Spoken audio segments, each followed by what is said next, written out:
Hola, bienvenidos y bienvenidas al segundo episodio del podcast Fragmentos de la revista Réplica.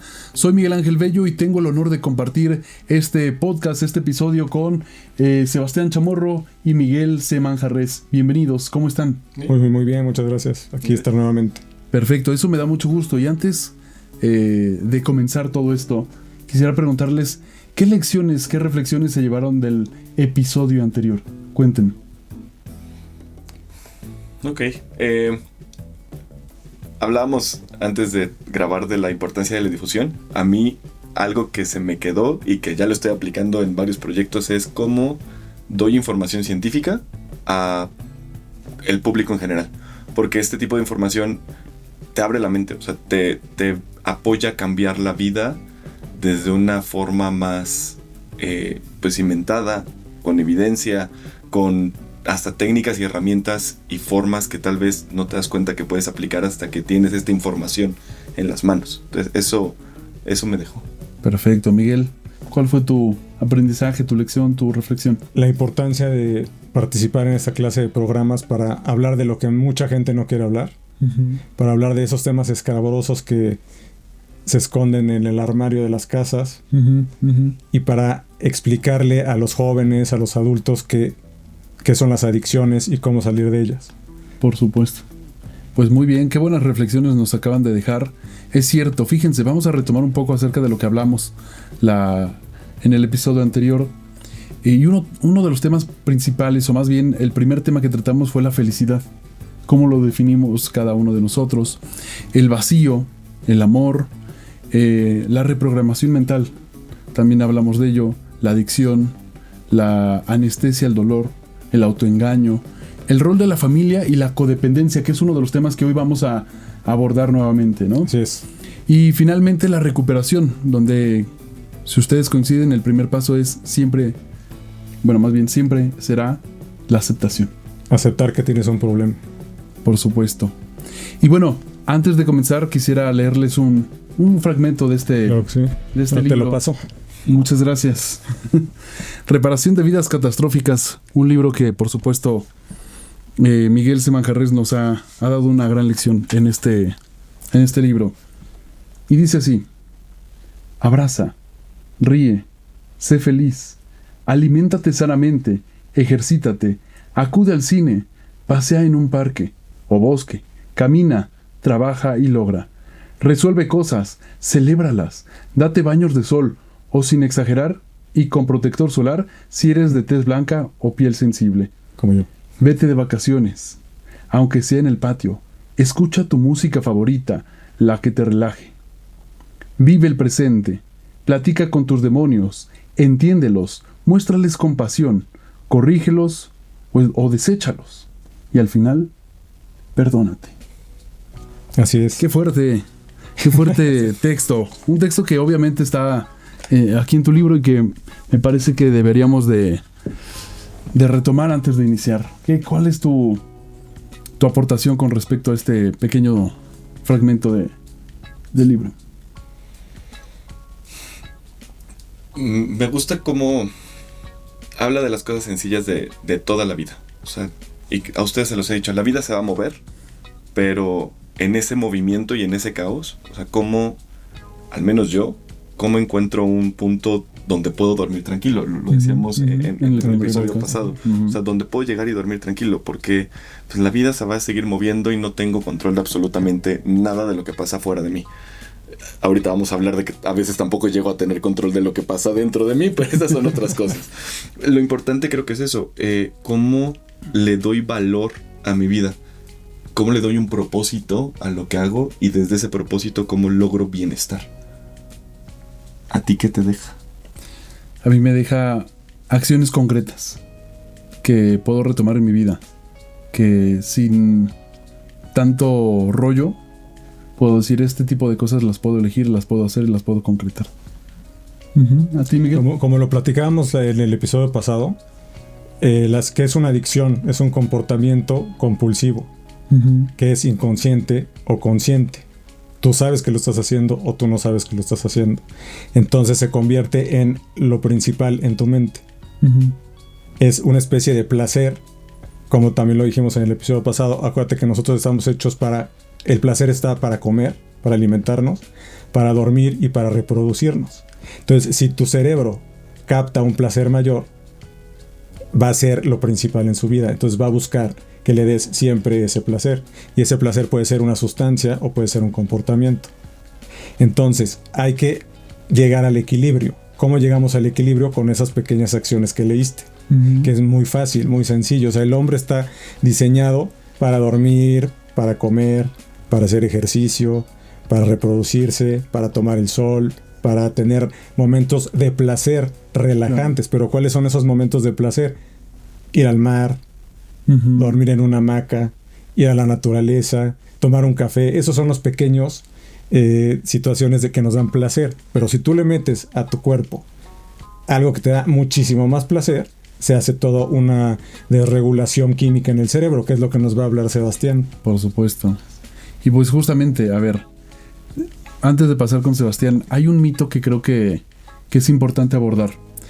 Las adicciones son manifestaciones de las deficiencias éticas y morales de un individuo.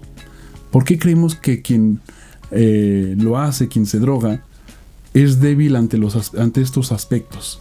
¿Qué otros mitos existen respecto a este tema? Sí, mira, ese es un mito que en las diferentes investigaciones que he hecho durante tantos años, yo pensé que la gente que tenía problemas mentales, que no tenía una buena salud, que no tenía una buena familia, que estaba rodeada de un entorno tóxico, iba a ser adicta.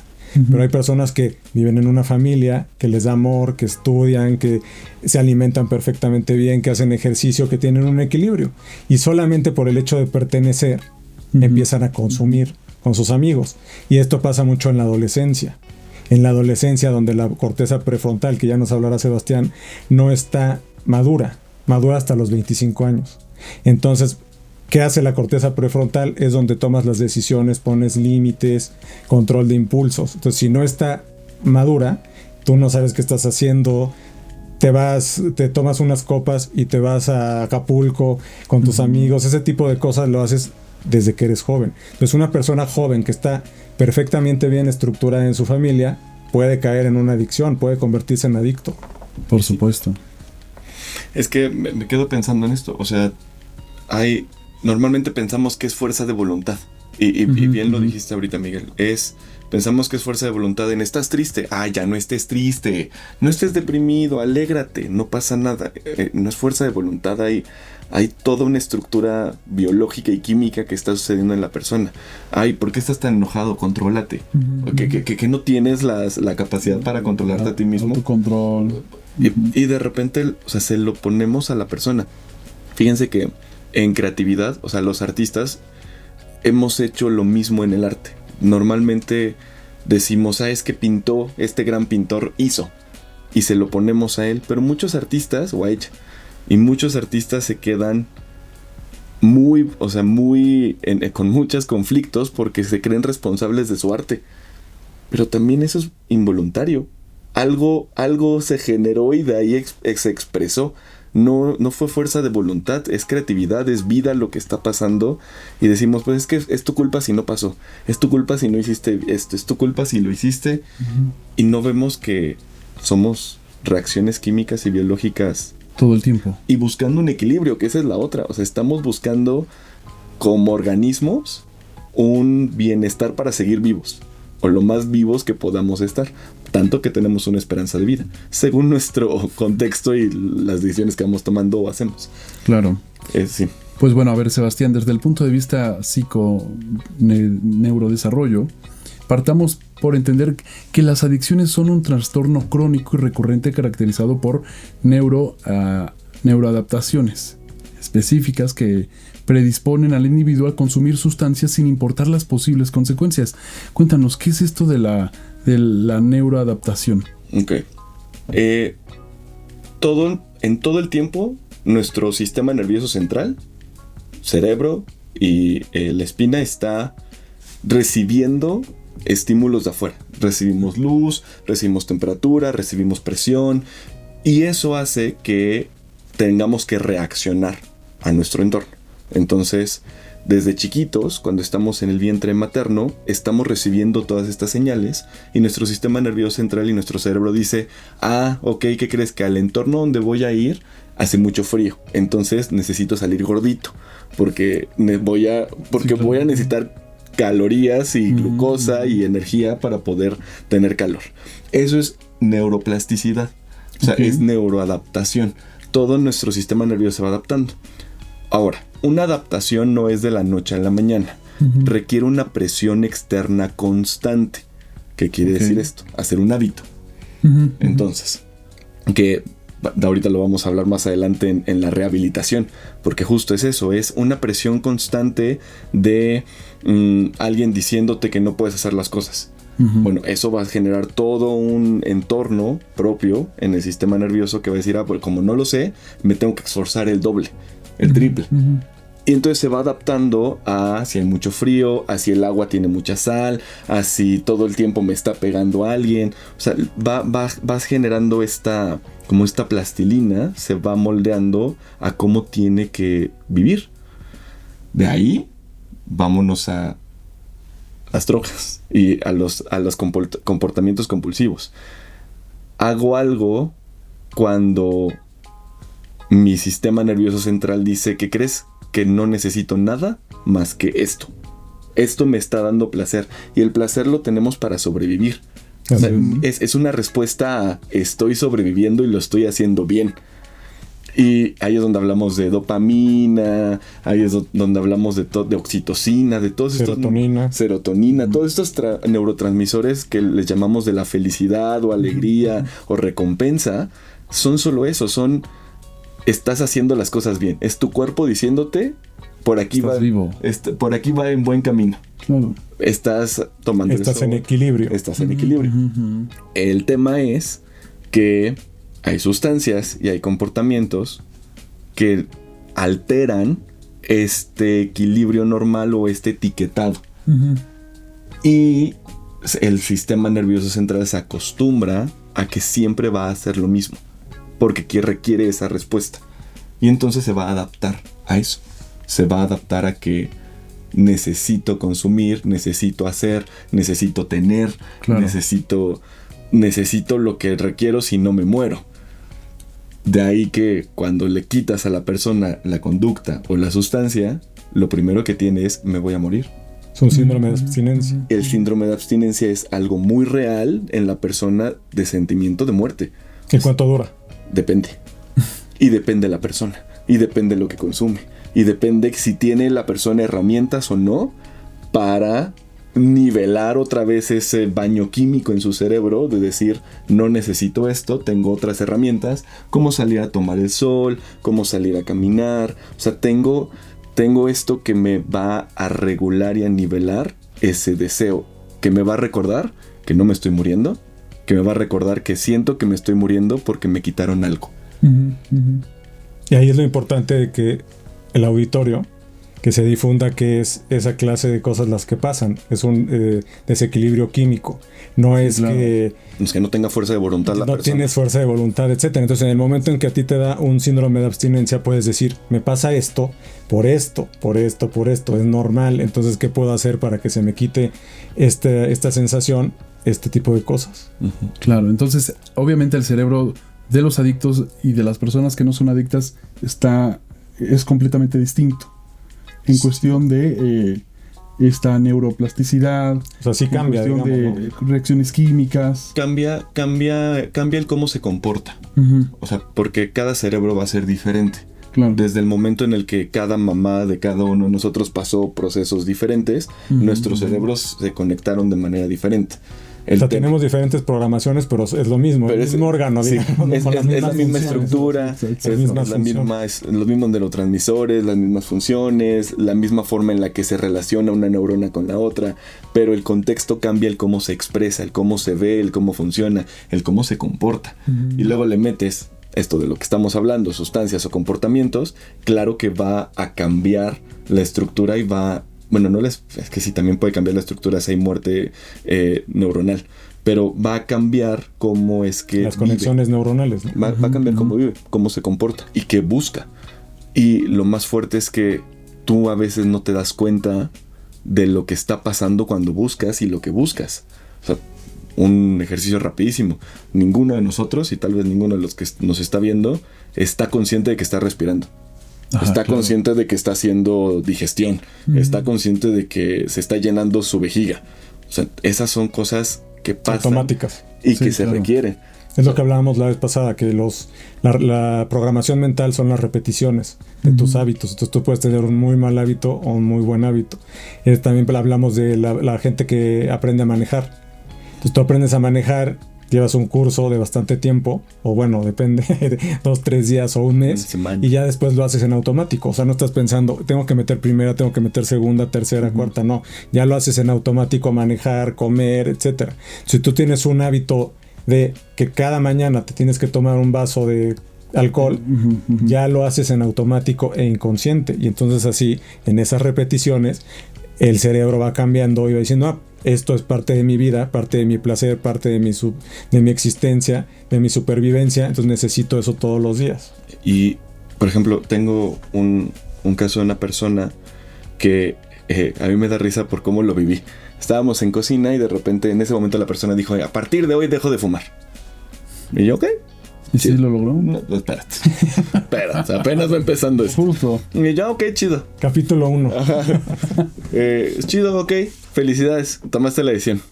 Sí, ya. Y dejó los cigarros muy, muy lejos. Ok. 3 segundos después, ya tenía un cigarro en la mano. Inconsciente. Sí. Y no se dio cuenta. No se dio cuenta. O sea, literalmente fue el, oye, ¿qué tienes en la mano? No tuve que decir ya estás, el cigarro, que normalmente hacemos con familia. Mírate, ya estás tomando otra vez. Mírate, ya estás haciendo. Es que no tienes la fuerza. Volvemos a la fuerza de voluntad. Es que no ves que... Entonces le dije, oye, ¿qué tienes en la mano? Se queda, ¿cómo? Sí, ¿qué tienes en la mano? No, pues no tengo nada en la mano. ¿Qué tienes en la mano? Tengo un cigarro. ¿Y en qué momento la agarraste? No sé. Sí, claro. No sé. Comportamiento automático. Sí, entonces ya se automatizó, ya es parte de la vida. Y ahora, ¿cómo rompes eso? O sea, no es solo la fuerza de voluntad, es todo un proceso, que vamos a hablar de eso, pero es todo un proceso para llegar a romper a ese hábito y ese patrón. Justo, a ver, hay regiones cerebrales que pueden ser ganglios basales, la amígdala extendida y la corteza prefrontal. Estos elementos, ¿cómo juegan a favor para una persona adicta que busca, a lo mejor que ya aceptó que es adicto y que busca dejar las sustancias? Mira, el cerebro no juega a favor ni en contra. O sea, juega, sí. Y tú lo manejas, aunque pienses que él te maneja a ti. ¿Cuáles son sus, sus tareas de estas regiones? Justo, es que vamos a ponerlo así. 1.1. El cerebro lo podemos dividir como en 3 partes. La primera es la automática. Okay. Que es toda la parte de abajo, o sea, esta parte que tenemos aquí, esta parte que es cerebelo, toda la parte que conecta con la médula, y eso nos mantiene despiertos. Entonces, esa parte lo primero que hace es obtener toda la energía para mantenernos despiertos, para mantenernos alertas. De ahí, y a eso hace lo automático. El poder manejar en automático, el poder ir... No lo hagan en casa, manejando y en el celular. Bueno, eso en el auto, ¿no? Eso no creo que sea algo. No, es que no es responsable, pero se hace porque automático. He visto a personas que van manejando con él y digo, ¿cómo sí, no chocan, no? Y es que es automático y es muy peligroso. El tema es que ya se automatizó y se vuelve una conducta compulsiva porque te está dando adrenalina. Te estás dopando. O sea, ya vas manejando y viendo el teléfono porque no piensas en las consecuencias. Exacto. Es lo que pasa con las drogas. Sí, entonces ya te estás dopando con tu propia adrenalina. O sea, ahí todo el tema de cómo juega esto. Entonces, esa parte automática es la primera sección que está hasta abajo. Después hay un en medio que muchos le dicen el sistema límbico. hay muchas más estructuras, pero lo principal es el sistema límbico, que son los ganglios basales, que es donde está toda esta parte de emociones. Okay. Ahí hay 2 estructuras principales, una te va a decir placer y otra te va a decir peligro. Okay. Entonces, esas son las 2 que juegan en decir esto sí, esto no, busca esto o huye de esto. Y después, hasta arriba, está toda la corteza. La corteza prefrontal es frontal, prefrontal, o sea, antes de llegar hasta enfrente, y es la planeación, es el tener control de impulsos. Ahora, lo chistoso de... Escenarios a futuro también. Escenarios a futuro. O sea, si yo hago esto, me va a pasar esto y esto, entonces mejor no lo hago. ¿Es la parte racional? Es la parte racional. Entonces, imagínate, si no tienes esa parte activada. Sí. Que está activa, solo que tal vez no se comunica tan rápido con lo demás del cerebro. Pero, por ejemplo, los alcohólicos manejan el juicio. Está el juicio nublado. O sea, no tienes claro que esto te va a causar esta consecuencia. Entonces lo haces y pues ya. Y puede ser que la información esté llegando a la corteza. ¿No está funcionando bien esa parte? Puede ser que no esté funcionando bien, o puede ser que traiga algo genético que hace que no funcione correctamente. O sea, es un mundo de situaciones. Complejo, ¿no? Sí. Ahí lo importante es ver que es un ir y venir de información. O sea, ¿cómo es que juega a favor o en contra? Es que es un ir y venir de información. Primero llega a ser automático, pero también llega en ese momento a ser placer o algo a lo que tengo que huir. Y también me llega a hacer en la corteza prefrontal si lo vuelvo a hacer y cómo lo voy a hacer. Porque aunque tú digas que no planeas, tu cerebro está planeando.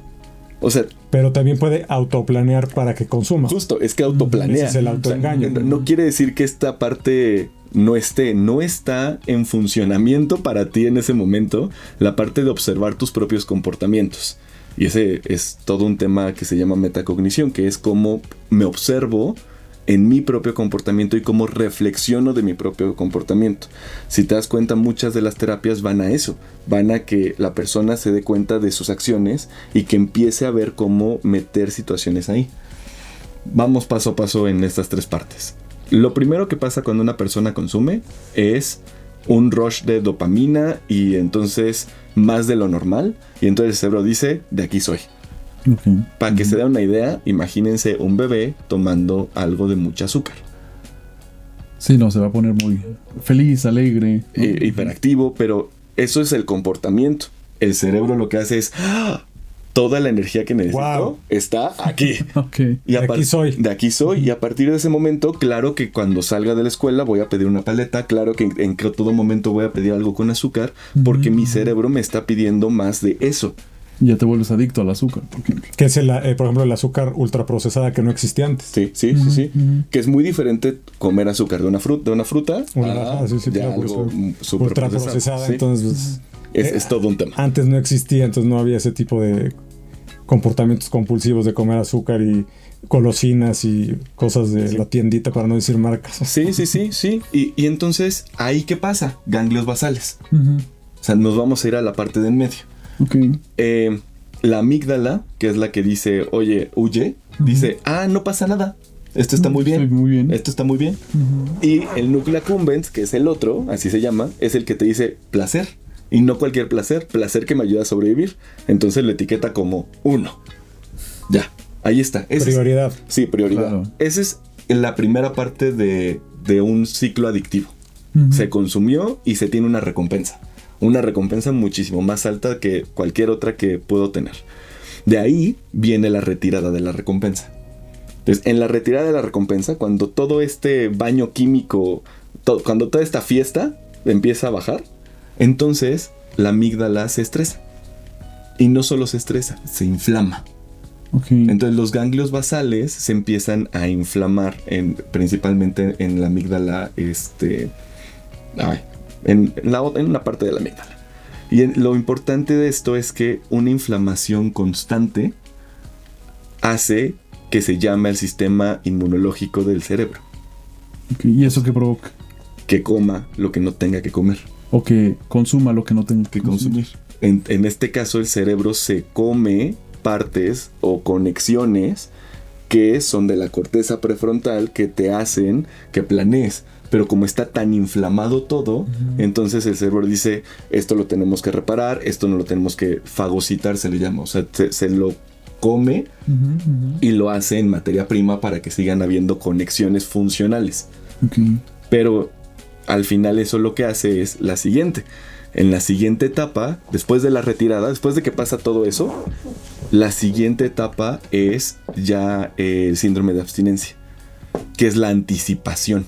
Se le llama anticipación porque tu sistema está anticipando el consumo de la sustancia, de la conducta, de la actividad.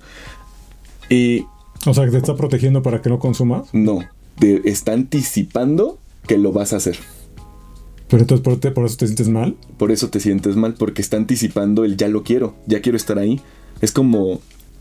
o sea, me siento mal para que tú me des lo que me hace sentir bien. ¿Viene ahí una parte de ansiedad? Es que es parte de eso, porque entonces lo necesito y lo quiero ya, anticipo el que esté. Como cuando te dicen vamos a ir mañana a un parque de diversiones. Y entonces ya desde 6 horas antes ya estás anticipando el estar en esa experiencia. Vas a vivir. Sí, ya hiciste todo un Pero plan. no te duele, ¿no? No te sientes mal. No puedes dormir. Hay personas que bueno, al menos yo no puedo dormir eso me pasa, ¿eh? cuando algo tal vez no Vas a tener durmió una emoción fuerte. No dormí porque por estoy estar acá. aquí. Ustedes no saben. Sí, pero anticipó y entonces imagínate, anticipas. ¿Y cómo regulas eso? Ese es el tema, con el frontal. Ok. Porque ¿Pero qué es no la que te más se regula? preocupes. O sea, ajá, el frontal es lo que regula todo lo demás. La amígdala y el accumbens están todos alterados porque ya quiero. El automático te dice, ok, respira más lento, tal vez caminemos más rápido porque en la esquina me van a entregar las cosas, o porque allá es donde me voy a pelear, o allá es donde voy a hacer. Entonces, el automático está haciendo lo suyo, todo el sistema límbico está haciendo lo suyo, y el frontal dice, oye, esto es bueno o malo. No puede, porque ya todo lo que tenía para hacer eso, ya se comió. Ya se fagocitó. O sea, ya está atrofiado hasta Pero eso ya es en una etapa avanzada, digamos, ¿no? De la adicción. Desde el primero. ¿Desde el primero? Ese es un ciclo. La comparación que voy a hacer está un poquito intensa, pero pasa lo mismo con el ciclo de la violencia. El ciclo de la violencia es el mismo ciclo donde viene una etapa de la luna de miel, donde hay una recompensa, y viene la anticipación de la pelea.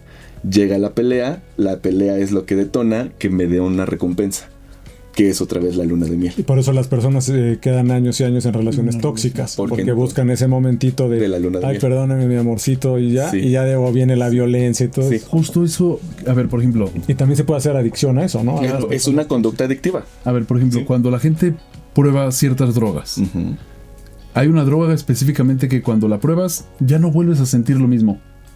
¿A eso te refieres? Que buscas la recompensa cada vez. Y ya no la vez. vuelves a encontrar. No. Entonces, pero eso es en todas, ¿no? O sea, la primera vez creo que es como el... Eso es en la vida. Hay un vacío en la vida cañón de la primera vez de todos. Por eso es importante ver que vas a tener ese vacío y dónde puedes tener una base. O sea, por eso el vacío. Y ahí entra la tolerancia también, ¿no? Entonces que antes me echaba una y me daba placer, luego me echo 3, luego 10, luego 20, ya no me hace, entonces ya me voy al químico, ya me voy al otro químico más fuerte hasta que ya nada me hace bien. Entonces me siento tan mal que necesito consumirla ya no por placer, sino para no sentirme mal. Y ahí ya estás completamente perdido, ¿no? Claro. Y fíjate, lo que pasa en la anticipación y las estrategias justo son del frontal. El frontal es el que te dice, espérate, hoy no, espérate un mes. Es el niño que sale del parque de diversiones y dice, ¿podemos volver mañana? No, espérate. Pero hay niños que dicen, pues yo voy a volver mañana. Y conforme vas haciendo este ciclo, porque el ciclo es el mismo, hay un consumo, que es la fiesta, está la retirada, que es donde ya empieza a bajar toda la fiesta, y está la parte de la anticipación. Y esto puede durar por persona y por comportamiento, por sustancia, un día, horas, meses, años. Sí, claro. O sea, por eso depende de cada persona, todos somos diferentes. Y de las estrategias que tenga la persona. Porque entonces si yo sé que quiero consumir, me puedo observar y decir, gracias al frontal, me puedo esperar y puedo decir, espérate, quiero consumir. ¿Qué voy a hacer para no consumir hoy? Y ahí es donde viene el bendito solo por hoy. El solo por hoy es, espérate. Hoy, ¿qué voy a hacer? Hoy que estás consumiendo. Un día a la vez. Un día a la vez. Hoy, ¿qué voy a hacer para no consumir? Ya mañana no me importa. Ya mañana no sé. Y el hoy es muy amplio. La verdad es que Habemos personas que necesitamos el hora, minuto. La hora, okay. Sí, o sea, yo en la vida necesito el minuto. No me pongo ansioso, entonces, ¿qué voy a hacer para no sentirme ansioso?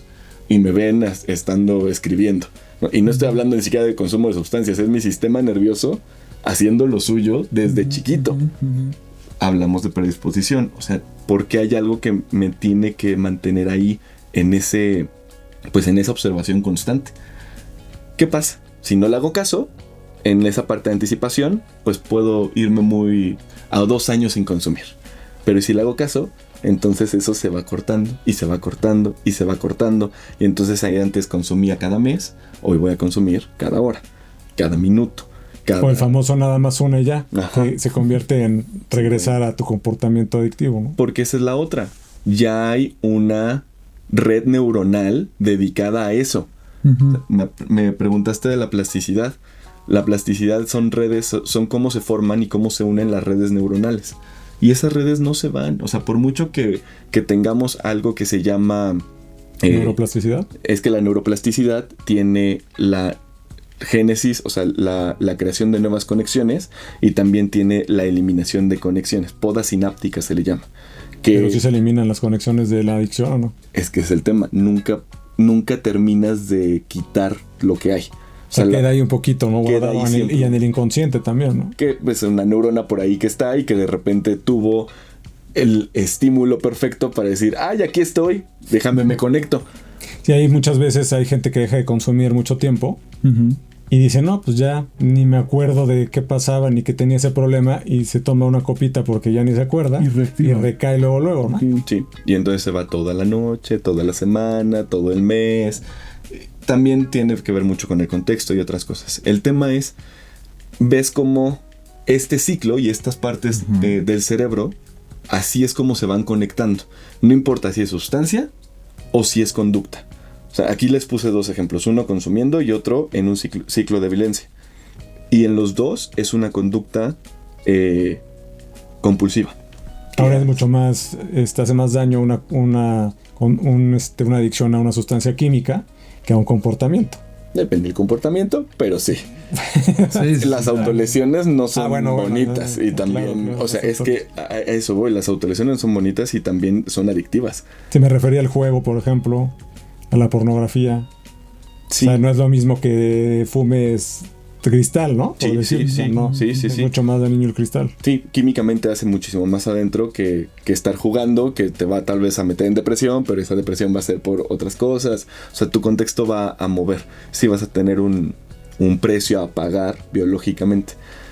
Y fíjate, ahorita que me preguntas eso, también, ¿cómo juega a favor y en contra? Lo ocupamos en el deporte. Esto mismo lo ocupamos en el deporte. Esto mismo lo ocupamos cuando estudiamos. O sea, este mismo ciclo lo ocupamos para cosas funcionales. En el deporte lo ocupamos cuando pones al deportista a imaginar cómo va a ser su salto, o cómo va a ser su corrida, o cómo va a ser, o sea, cómo va a llevar la acción. Dopa, literalmente está dopando a todo su sistema nervioso central para lograrlo, lo va preparando, imaginándoselo. Y eso lo que hace es dopar al cerebro. ¿Es bueno? ¿Es malo? Hay muchos estudios, cada quien tiene su forma. Pero es necesario, ¿no? Pero es por ejemplo, para hacer ejercicio hay mucha gente que hace ejercicio y se siente bien. Entonces, si voy a hacer ejercicio, me siento bien. Entonces, y me imagino, y aunque a veces estoy deprimido o no quiero levantarme de la cama, y digo, no, tengo que hacer ejercicio porque eso me hace bien. Es más o menos este circuito de recompensa. Sí. Pero bueno, no es lo mismo hacer ejercicio. Ahora, si haces ejercicio 7 horas diarias en el gimnasio, es muy diferente. Entonces ya es un comportamiento compulsivo de hacer ejercicio. Sí. O sea, todo tiene que regularse, ¿no? Sí, porque aparte son 7 horas en las cuales no sé cómo me estoy alimentando, tal vez le estoy metiendo muchísimas más cosas químicas de lo que necesitaría. O sea, cómo estoy compensando la actividad que hago, eso es parte del equilibrio. Y es un poquito del circuito de recompensa de la comida. Sí. Me da hambre, como. Me da hambre, como. Me salcho. Me gusta esto, como esto, para alimentarte, para sobrevivir. Entonces, si esa comida se convierte en una droga... Estoy triste, como. O sea, estoy triste, claro. ¿Cómo? Estoy ansioso, ¿cómo? Y es ese comportamiento compulsivo ya lo que hace daño. Hay una frase de una persona cercana a mí que dice: hasta el agua hace daño en exceso. Y es muy cierto. Hasta el agua te va a hacer daño si le sigues tomando. Hay dos cosas que me gustaría retomar. A ver, por ejemplo, muchos jóvenes piensan que drogarse puede ser algo benéfico, pero no saben qué componentes tienen las adicciones, o más bien las drogas, como el cristal. ¿Alguno de ustedes sabe qué componentes tienen? Sobre todo que sean... que evidenciemos qué es lo que tienen para que ellos entiendan que no se tiene que consumir.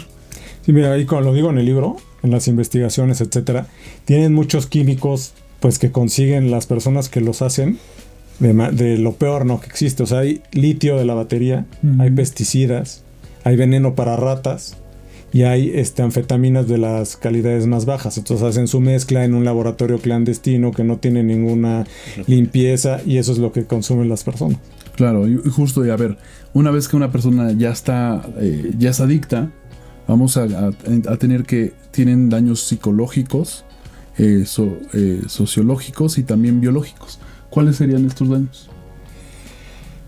A ver si puedo hacer en lo que un paréntesis. Mira, aquí por ejemplo mucha gente ve por ejemplo el cristal, dice no, es que eso es para ya lo más bajo del mundo, ¿no? Pero ¿cómo empiezan a consumir cristal las personas? Con una cerveza. Empiezan a consumir una caguama y entonces ya necesitan más, y luego van con la marihuana y luego van con la cocaína y llegan al cristal. O sea, no tienes que ser así como que de tal o cual situación económica. O sea, te va llevando por eso de la corteza prefrontal. O sea, tú ya no... Oye, por ejemplo, entrevisté a uno de los del libro y le dije, ¿cómo empezaste a consumir cristal? Dijo, estábamos tomando y ya ebrios. Oye, no, pues fume esto que te va a poner súper bien, esto es la maravilla. Sin pensar en que le estaban ofreciendo, se puso a fumar el cristal y pues se volvió adicto al cristal. Con una vez que fumó. Claro. Es que está muy fuerte. Aparte, como es químico, o sea, justo con todos los componentes químicos, te engancha muy rápido. Y fíjate, eso es importante. Conductas de riesgo. O sea, hay que explicarle a los jóvenes que son conductas de riesgo, y aparte, sí, y además... que justo tomando vas a estar ebrio y no vas a ver las conductas de riesgo. O sea, vámonos a Acapulco, sí, vámonos todos, o tengo relaciones sexuales con... sin protección, o con persona, no sé qué, o sea, y eso es alcohol. O sea, lo único que estamos diciendo es, lo que pasa es que no estás viéndote cómo estás acercándote a conductas de riesgo. O sea, no estás teniendo un juicio limpio, no nublado, para poder decir esto sí, esto no, o qué es lo que estoy haciendo, qué me están ofreciendo, por qué no me detuve y dije, ¿qué es esto? ¿No? ¿Por qué no me detuve y dije, y pregunté? Solo dije que sí. O sea, ¿para qué? ¿Cómo? Ya no se piensa, ya es automático, porque ya no tengo un freno. Está inhibido ese freno. Ok, perfecto. Ahí en el libro hay una entrevista pero que es real, la entrevista es a una persona de la preparatoria. Entonces él cuenta que ya no es necesario en la preparatoria hablarles del consumo de las drogas, que lo tienen que hacer en la primaria, porque desde la secundaria empiezan a consumir. Sí, claro. Entonces es una cosa peligrosísima, ¿no? Para la sociedad, para el futuro, para las familias, etcétera. Entonces tú tienes que... por ahí escribí que hay que darle información a los niños. En Estados Unidos hay un programa que se llama Keep It Real, que le dan de 10 a 12 años una plática a los niños que es mantente real, que es reject, explain, avoid and leave, que es rechaza, explica por qué rechazas, evítalo y vete. O sea, ya les están dando a los niños de 10 años y de 12 años, porque es una sociedad consumidora de drogas. Entonces ya desde antes les dicen, oye, enfréntate así cuando te llegue una droga. Una respuesta automática. Por ahí les platicaba que a nosotros, como niños, nuestros papás nos educan, nos programan a no meterle los dedos a los enchufes, a no darle un besito a la tarántula, a que si sale una serpiente te eches a correr, a no atravesarte la calle, la avenida con los ojos tapados, ese tipo de cosas. Y no lo hacemos, ¿no? Entonces, ¿por qué no nos programan para, oye, si alguien te ofrece una sustancia, esto te va a pasar en el cerebro y va a ser muy mala, para que en el momento en que llegue tenga un freno, ¿no? Una especie de dique, aunque lo va a hacer porque los jóvenes tienen la corteza prefrontal inmadura, entonces hacen cosas que sin pensar, ¿no? Entonces también por eso es muy importante echarle todos los kilos a que tengan clases de educación física, para que sean artistas o que enfoquen su energía en otras cosas. Claro, por supuesto. Porque si empiezas a consumir a esa edad, es muy difícil que no te conviertas en adicto por la corteza prefrontal que no está madura. Claro.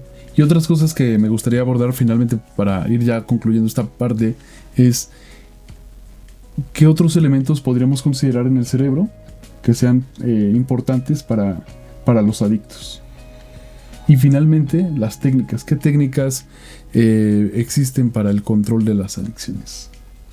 Mira, algo que me gusta del cerebro en activación e inhibición. O sea, nosotros aprendemos a agarrar un vaso o agarrar una pluma a través de nuestro cerebro diciéndole a la mano, ábrete más, ciérrate más, detente, o sigue. Automático, ¿no? En forma casi automática. Eso se le llama inhibición y excitación. Entonces, activación o se activa o se desactiva. Entonces, esto es un sistema de regulación temprano. O sea, esto lo tenemos todos desde que nacemos. Desde que nacemos ya tenemos este sistema de voy, no voy, voy, no voy. Y eso hace que la plasticidad se vaya formando. Porque entonces va dejando rastros, como si fuera una gelatina y pusieras algo adentro de la gelatina, va dejando rastros en el cerebro de qué hacer. Como un mapa de comportamiento, hacer. ¿no? Sí. Y entonces, por eso la postura, hablando de algo tan simple como la postura, es muy complicado trabajarla con alguien, porque ya es algo que trae desde que aprendió a caminar.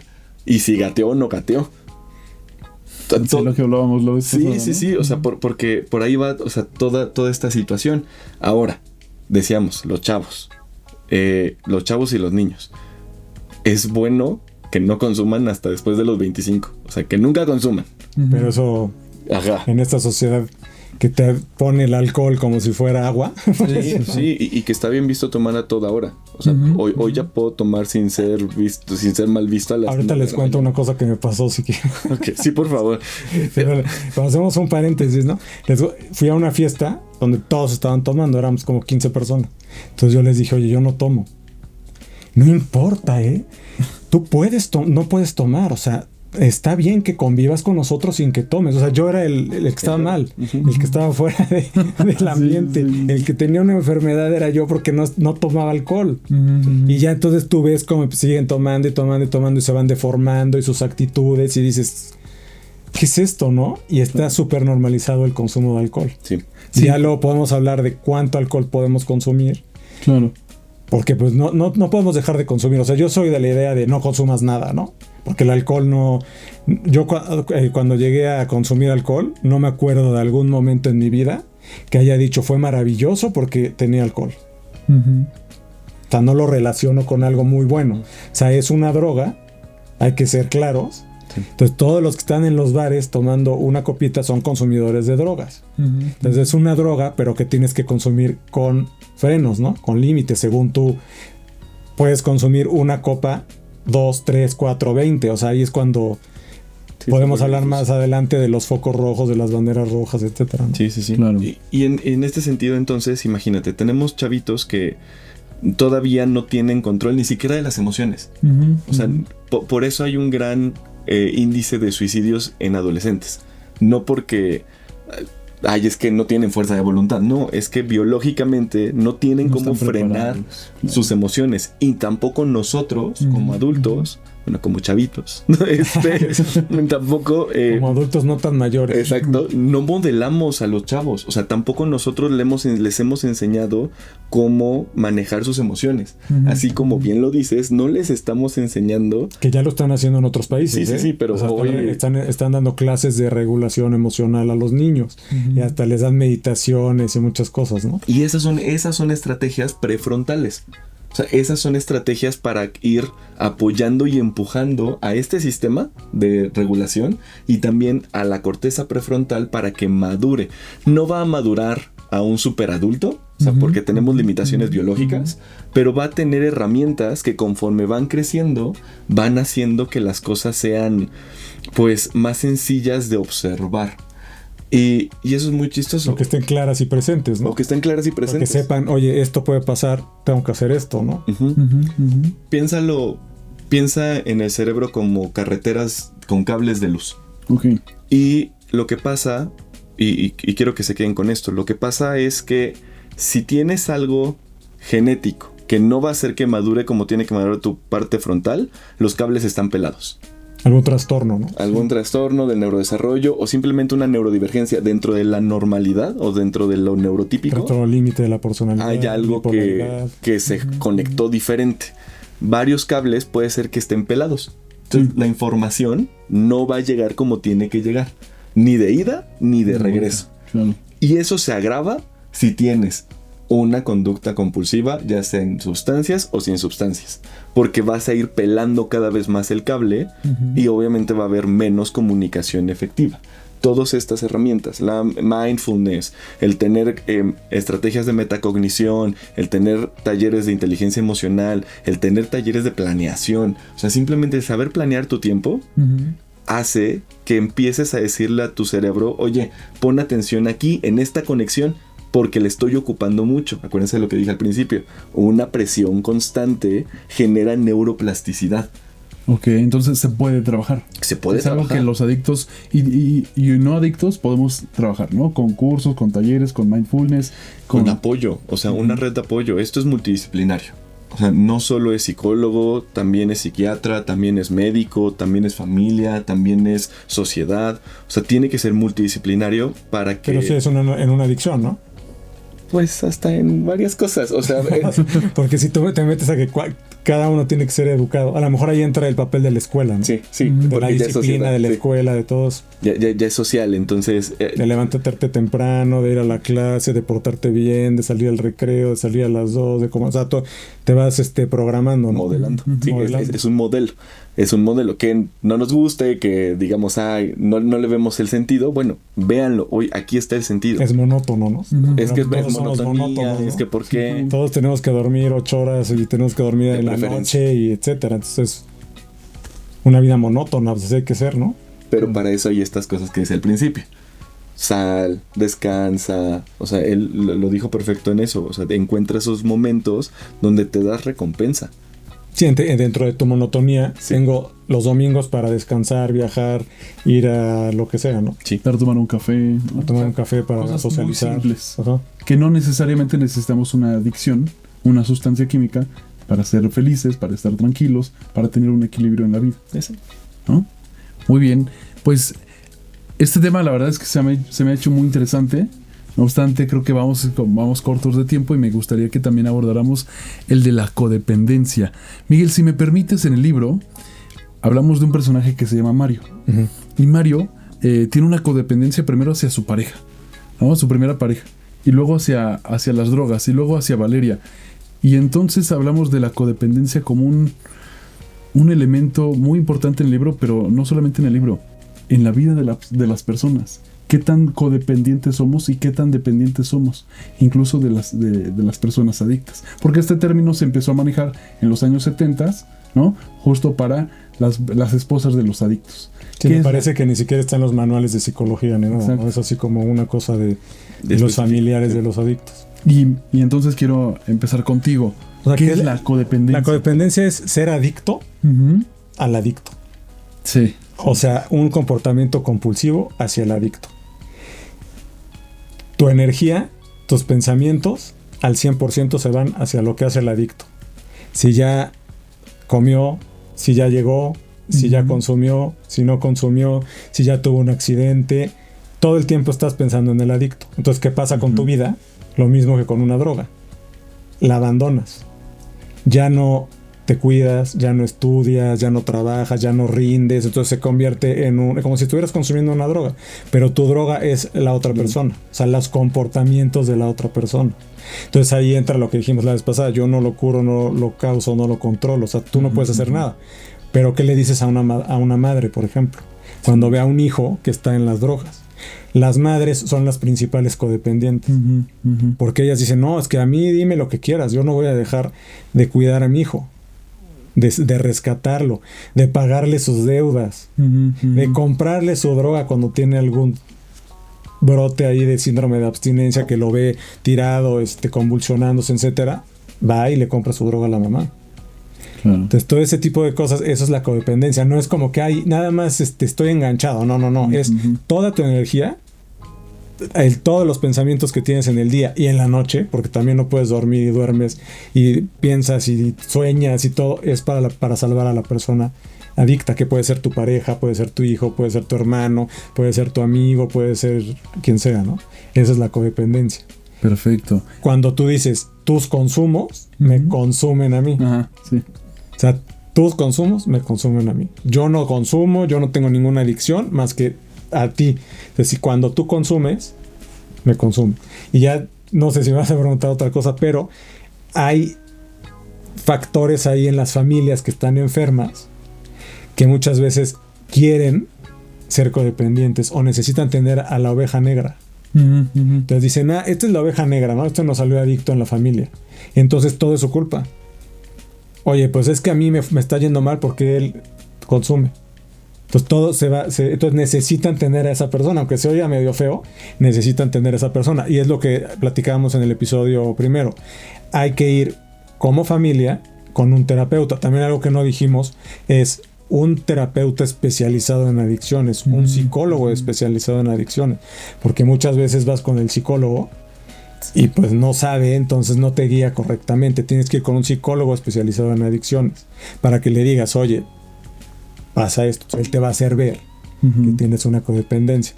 Ahí en el libro hay muchas cosas. Hay un personaje de Alcohólicos Anónimos de Al-Anon que se llama Salvador Valadez. Ahí lo pueden buscar en YouTube. Él es el que da las pláticas de codependencia y de dependencia emocional y etcétera. Y él dice, mi vida no la voy a joder por ti. Si tu vida está jodida, yo no voy a joder mi vida por ti. Entonces ahí estaba leyendo que el 40% de los familiares de los adictos son codependientes, o sea, no todos, porque tú necesitas tener la fuerza a decir, es tu problema, lo siento mucho, me da mucha lástima y tristeza, pero yo no me voy a, o sea, yo me voy a trabajar, yo voy a hacer mi vida, yo voy a tener mi pareja, yo voy a ser feliz, etcétera, pero no me voy a enfocar en salvarte, sí, claro. ni voy a estar ahí atrás de ti, etcétera, porque hay comportamientos muy, muy fuertes, como que se endeuda a la mamá y pide un préstamo para pagar la droga que le quedó a deber al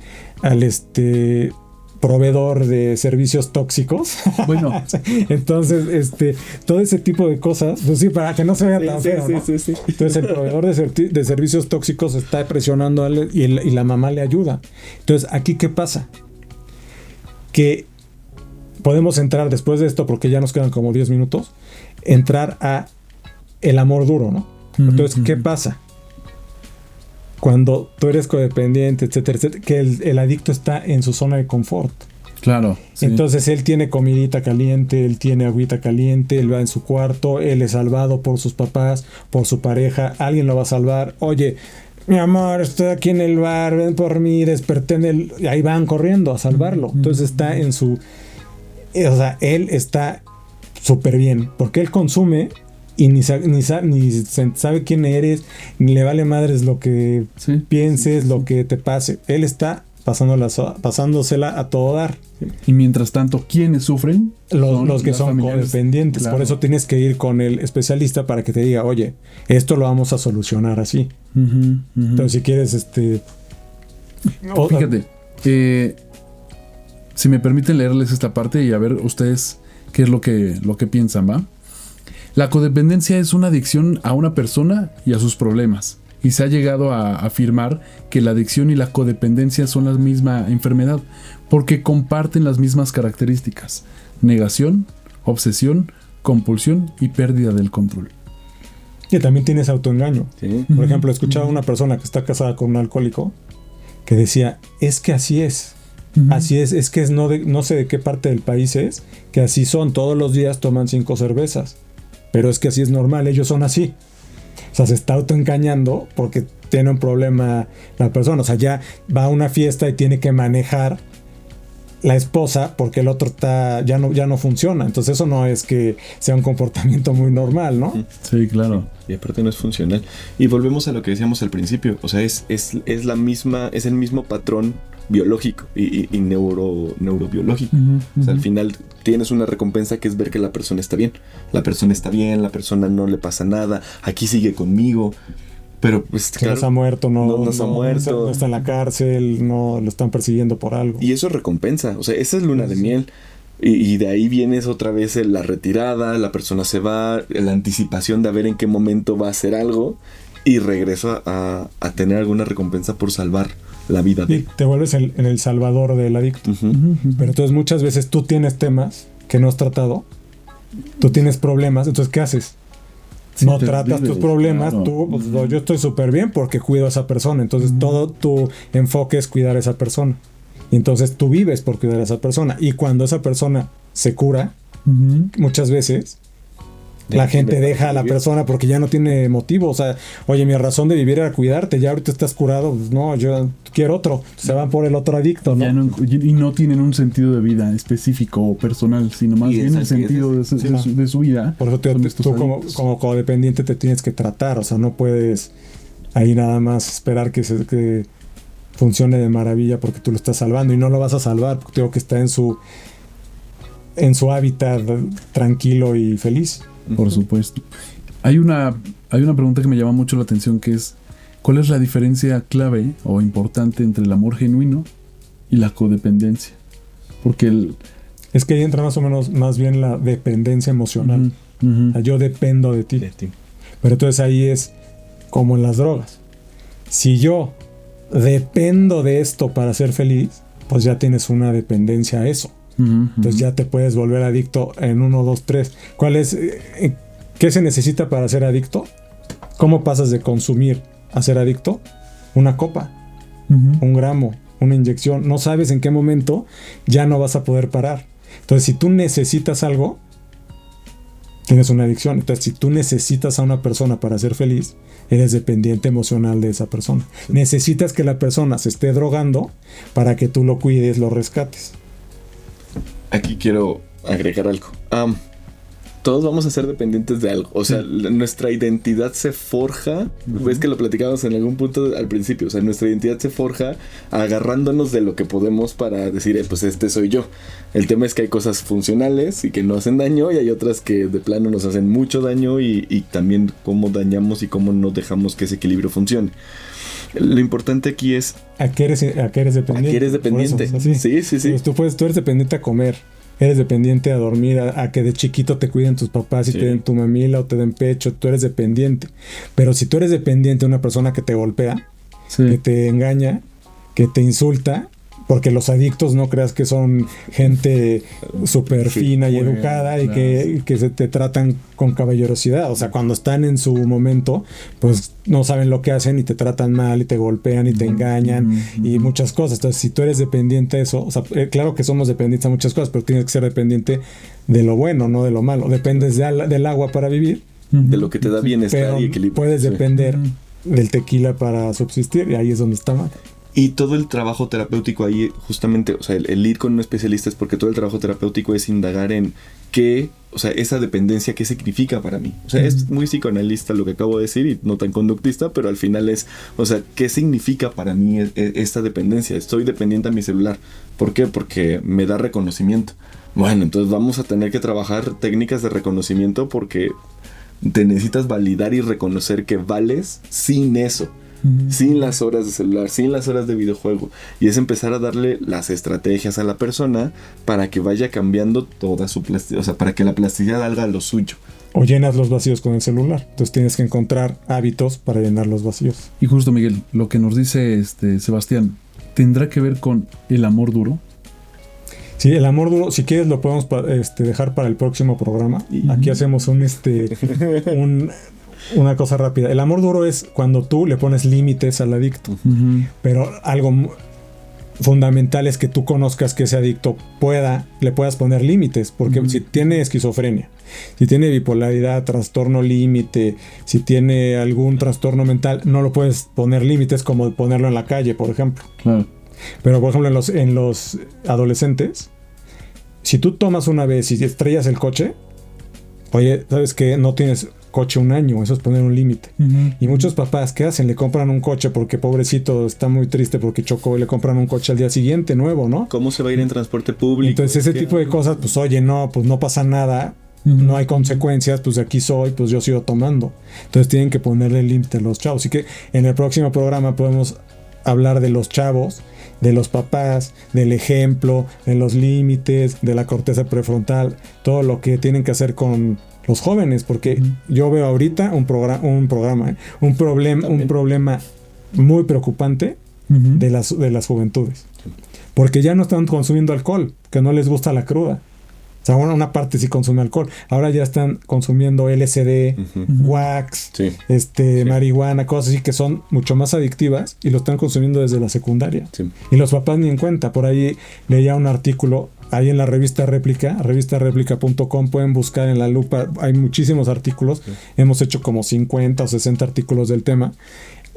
Escribió un padre que da clases en el Oriente. Entonces él decía, tuvo un accidente el hijo, y llegaron los papás a hablar conmigo y, oye, no, pero mi hijo no toma. Señora, a su hijo le dicen el pomo, los amigos. Bueno, claro. Entonces estaba totalmente con una venda en los ojos los papás del chavo cuando le decían el pomo de tanto que tomaba. Entonces ese tipo de cosas, o sea, tienes que estar detrás de tus hijos, porque una vez que caen en una adicción, va a ser muy difícil que salgan, ¿eh? Claro. O sea, nosotros aquí estamos diciendo cómo, etcétera, pero va a ser muy difícil que salgan una vez que caen en una adicción, sobre todo los adolescentes que no tienen la corteza prefrontal madura. Entonces podemos hablar en el próximo episodio de las banderas rojas, de qué hacer con los chavos, los límites, etcétera, etcétera. Vínculos. Por supuesto. Sí. Los amigos, ¿no? También los vínculos, los amigos. Sí, el contexto, todo lo que tiene que ver con la gente que te rodea, las actividades que hacen, ¿no? A ver, entonces vamos a cerrar este programa, este episodio. Rápidamente vamos a abordar los elementos. ¿Nos puedes decir de forma breve qué elementos del cerebro son importantes para que la gente pueda entender qué no tiene que ser o qué elementos juegan en las adicciones? Se me está olvidando. Hasta las partes del cerebro, pero es... Partes del cerebro. En un ciclo de adicción... Esas. Las partes del cerebro. Esas meras. Rápido, es... La parte de la recompensa es todo el sistema límbico, ganglios basales, y es lo que me da ese placer. De ahí nos vamos a la retirada de ese placer, que es donde los ganglios basales y corteza prefrontal están en este estrés constante que hace que se inflame, y de ahí nos vamos a la parte de el síndrome de abstinencia o de anticipación, que es la corteza prefrontal no puede decir que no, y automáticamente haces la acción o el consumo sin ni siquiera pensar qué es lo que está pasando. Perfecto. Me queda aquí rápido para concluir con una de las entrevistas que hice. Me contaba la persona que consumía metanfetaminas que estaba consumiendo llorando, porque sabía que estaba mal, sabía que se estaba matando y estaba consumiendo llorando. O sea, de ese tamaño es la pérdida de control. Y eso es por el cerebro que está inflamado, dañado. Entonces es lo que hay que difundir, porque no es una cosa de que el amigo malo, el demonio, no. Es una cosa que te afecta, la computadora. Y entonces ya esas cuestiones las haces en automático y no puedes parar aunque quieras. Y ahí es en donde necesitas ayuda, necesitas pedir ayuda. Pero muchas veces no sabes que tienes un problema por lo mismo de que está alterado el cerebro y no pides ayuda. Entonces ahí es cuando tienen que entrar la familia y decirle, oye, ¿sabes qué? Estás teniendo este problema. Es el amor duro. O vas a una rehabilitación o te vas de aquí. Claro. Pero no puedes tú correr a una persona o decirle no vengas si tiene un problema mental. Entonces tienes que ir con un especialista para determinar la estrategia a seguir para que la persona deje consumir. Y por último, algo muy importante es que te debes de desintoxicar. O sea, tú no puedes estar intoxicado y hacer tratamiento y que tú le hablas a alguien que está intoxicado y es como hablarle a la pared. Como si no hubieras tienes que comido. esperar a que se desintoxique o meterlo a un lugar a que se desintoxique. Ya desintoxicado, que son, creo que, ¿cuántos días te son? Depende. 5 o 6. Sí. Ya empieza tu tratamiento de 21 días, de 6 meses. Hay gente que está hasta un año en las clínicas para que las conexiones neuronales se arreglen, todo vuelva a la normalidad. Entonces ya empieces a recibir la terapia, empieces a conocerte a ti mismo, a regular tus emociones, etcétera, etcétera. Y finalmente ya, la codependencia, resúmemela, por favor. Es ser adicto al adicto, depender del adicto, estar pendiente tus energías al 100% en los comportamientos compulsivos de la otra persona. Tu comportamiento compulsivo es salvar al otro. Esa es la adicción. Perfecto, pues con esto concluimos nuestro segundo podcast, nuestro segundo episodio de este podcast, Fragmentos de la revista Réplica. Soy Miguel Ángel Bello. Sebastián Chamorro. Miguel Semanjarrés. Aquí nos vemos en unos 15 días. Nos estamos saludando. Hasta pronto.